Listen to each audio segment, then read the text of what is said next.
Assalamualaikum warahmatullahi wabarakatuh. Di sini saya akan menjelaskan hasil belajar bersama kami di rumah bersama kelompok kami.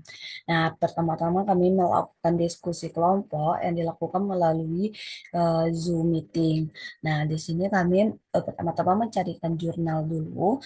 Kami menggunakan GPT eh, sebagai penolong kami, yaitu kami menanyakan referensi jurnal kepada ChatGPT dengan keywordnya, carikan referensi jurnal yang terakreditasi Scopus atau Sinta dengan materi analisis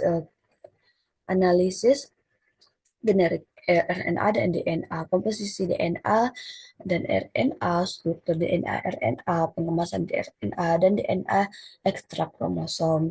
Nah, di sini kami mendapatkan jurnal yang berjudul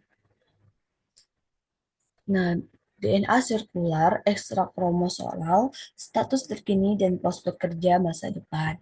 Jurnal ini dari Elife. Nah, kami memilih jurnal ini karena dia sudah terakreditasi Q1. Nah, selanjutnya kami menanyakan ulang kepada ChatGPT apa aja masalah yang ada di dalam jurnal tersebut. Nah, kami mendapatkan masalah ini dan saya mau memilih rumus masalah eh, bagaimana cccDNA berinteraksi dengan DNA utama dalam sel dan apa dampaknya terhadap gen yang berhubungan dengan penyakit kanker. Nah, saya juga mendapatkan jurnal pembanding yaitu dari Medicis dari biomarker research yaitu dengan judul DNA sekular ekstra kromosomal kromosomal ECC-DNA bintang baru dalam kanker. Jurnal ini sudah terakreditasi Q1. Nah, saya akan menjawab dari rumus masalah ini dari jurnal yang pertama dulu, yaitu Nah, di jurnal ini mengatakan DNA sekular ekstrakromosom adalah molekul DNA untai ganda yang ditemukan di dalam berbagai organisme termasuk pada manusia.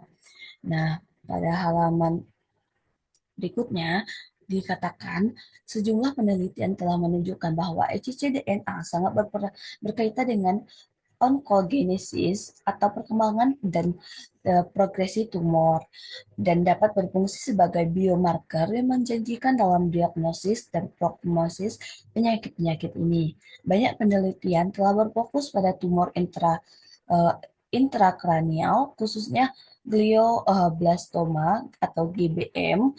Pada GBM, eh, Monton mengidentifikasi dua enhancer yang terletak di hulu gen reseptor faktor pertumbuhan epidermal yang mengatur amplifikasi gen EGFR dan kebugaran seluler. Selanjutnya, enhancer EGFR juga meningkatkan amplifikasi gen EGFR ekstrakromosomal. Perubahan aplikasi ini memodifikasi topologi kromatin dan menghasilkan kotak baru antara promotor dan enhancer lain dalam domain loop.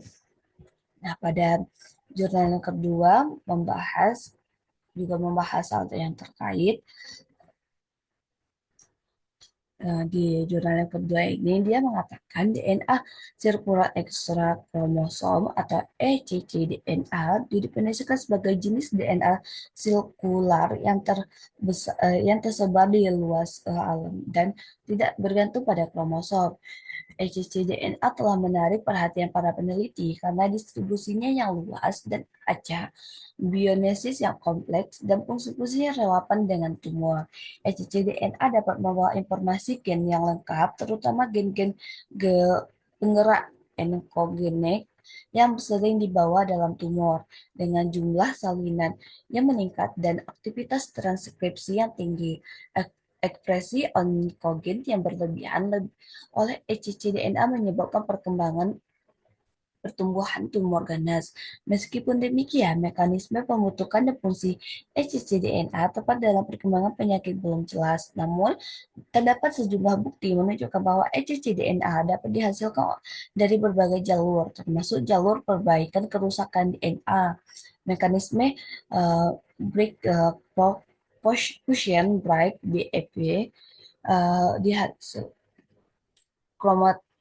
kromotrifis dan apoteosis L serta berperan dalam regulasi perkembangan tumor dengan berbagai fungsi terhadap pembentukan ketidakstabilan dan mutasi onkogen, heterogenitas dan penuaan seluruh sel tumor serta respon proinflamasi tumor. Kami menyoroti potensi aplikasi cccDNA terkait kanker seperti potensi penggunaan dalam diagnosis, terapi target, dan penilaian prognosis kanker. Nah, eh, kesimpulannya nih, cccDNA ini sangat berperan penting dalam proses pertumbuhan tumor ganas. Eh, Tumor ganas, dia nih adalah gen salinan gitu. Jumlah salinannya yang meningkat dan frekuensi yang tinggi dengan dia eh, salinan meningkat nih dia semakin memicu pertumbuhan tumor ganas. Nah, sekian dari saya. Wassalamualaikum warahmatullahi wabarakatuh.